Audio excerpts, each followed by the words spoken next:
Boy, sound drop. رحلة المبدع هي كسر ألم وأمل. ابتعدت عن وطني غصبا عني، وشاركت بعرب ايدل بملء إرادتي. شاركت بصوتي لأمثل ثقافتي ومثل وطني. أنا عندي لك أعطيك صوت. أنا كمان. الزي اللي كنت لابس له هو اللي أعطاني القوة لأعطي أفضل ما عندي.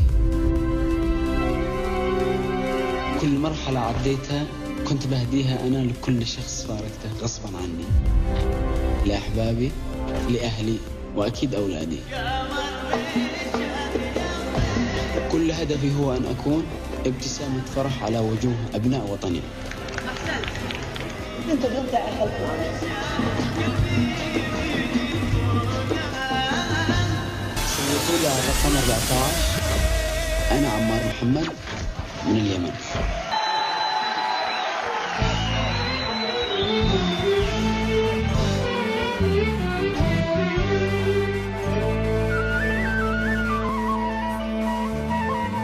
هذا النصيب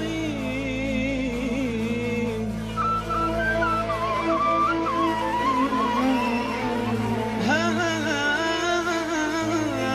النصيب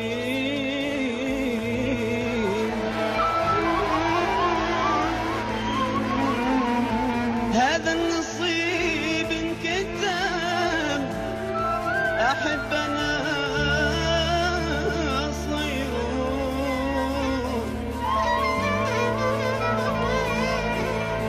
يحبني لكن هذا يخاف لا يدرون. ذبحتني يا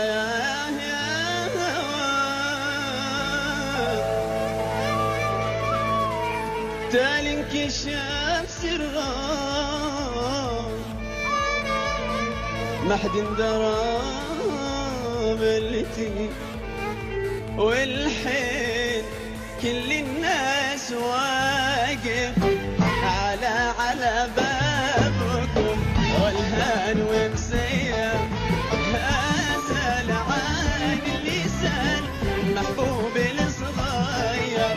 يومين مروا علي سنين لو أقدر لما قدر يا منيتي عن شوفتك أصبر واقف.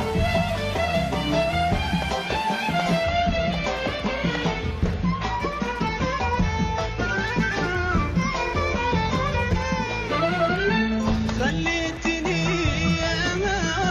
واقف على البيبان من حرتي في الحشا إن كثرت الأشجار. خليتني واقف على البيبان من حرتي في الحشا إن كثرت الأشجار.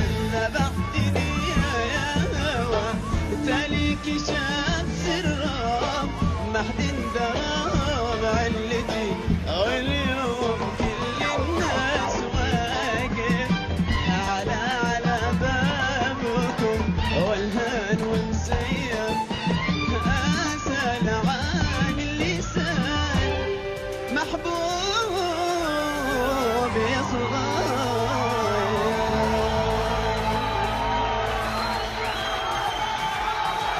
برافو، هايل هايل هايل يا عمار. بعتذر للجنة مرة تانية على عدم التعليق نظرا لضيق الوقت. عمار هو آخر مشترك الليلة، وأكيد محتاج تصويتكم زيه زي باقي زمايله، ورقمه هو 14. سمعنا النهارده مشتركين الحلقة الأولى من مرحلة نص النهائيات من كل الوطن العربي، وبكرة هنسمع باقي المشتركين ال 12. الأصوات الحلوة كتيرة، وكل المشتركين حلمهم واحد، لكن القرار في ايديكم انتوا اللي هتقولوا مين هيفضل في المنافسه ومين هيمشي. استنونا بكره على مسرح عرب ايدل في نفس الوقت، وما تنسوش التصويت مستمر لكل المشتركين اللي شفناهم النهارده واللي هنشوفهم بكره لغايه يوم الاحد بالليل.